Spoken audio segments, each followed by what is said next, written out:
देखिए, इससे पहली वाली वीडियो में भी मैंने आपको बताया था कि जो नॉर्मल फ्लोरा की कंसेप्ट है कि इतनी ए बैक्टीरिया फंजाई आपकी नॉर्मल फ्लोरा है, वो वैसा कुछ नहीं होती है। जिस वातावरण में आप रहोगे वहाँ पर कौन कौन सी बैक्टीरिया है वही ना पॉपुलेट करेगी आपको, जोन फंजाई है वही ना पॉपुलेट करेगी।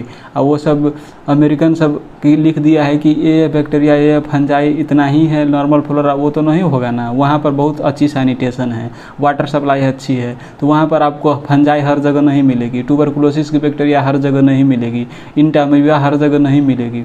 लेकिन हमारे जो देश है यहाँ पर स्लम एरिया ज़्यादा है, इस एरिया में अब ज़्यादा स्लम एरिया है, सैनिटेशन अच्छी नहीं है, वाटर सप्लाई अच्छी नहीं है, तो यहाँ पर तो हज़ारों लाखों किस्म के जीवाणु सब है हमारे शरीर में, और वो सब कुछ नहीं कर रही है। जैसे मैं ही जाता हूँ हॉस्पिटल, तो वहाँ पर तो ट्यूबरकुलोसिस की मरीज़ ज़्यादा है, कोई अस्परजिलस की मरीज़ होगी। अब मैं तो वो सब इनहेल कर रहा हूँ ना, बैक्टीरिया फंजाई हाइपी सब मेरे लंग में जा रही है। अब मेरे लंग से आप सैंपल लोगे, ब्रोंकियल एल्वियोलर लवाज करोगे, तो उसमें कुछ हाइपी होगी, कुछ म्यूकर हो सकती है, कुछ अस्परजिलस हो सकती है, कुछ माइकोबैक्टीरियम ट्यूबरकुलोसिस हो सकती है।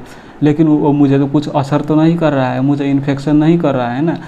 तो वो सब तो हमारे जो रेस्पिरेटरी ट्रैक्ट है वहाँ पर कोलोनाइज किया हुआ है, तो वो भी हमारे नॉर्मल फ्लोरा हो गई ना, उसको हम तो मारते नहीं है ना।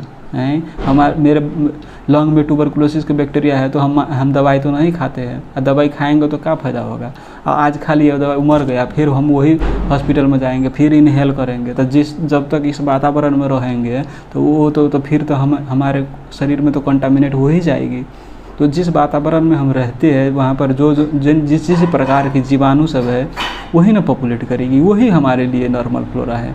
तो हमारे लिए इस भाग में ट्यूबरकुलोसिस भी नॉर्मल फ्लोरा है, अस्परजिलोसिस भी नॉर्मल फ्लोरा है, और म्यूकर भी नॉर्मल फ्लोरा है। लेकिन जब ये इन्फेक्शन कर देती है हमारे शरीर में तब वो नॉर्मल फ्लोरा नहीं होती है। जब तक ये इन्फेक्शन नहीं किया है हमारे शरीर में तब तक हमारे नॉर्मल फ्लोरा है। समझे कि नहीं समझे?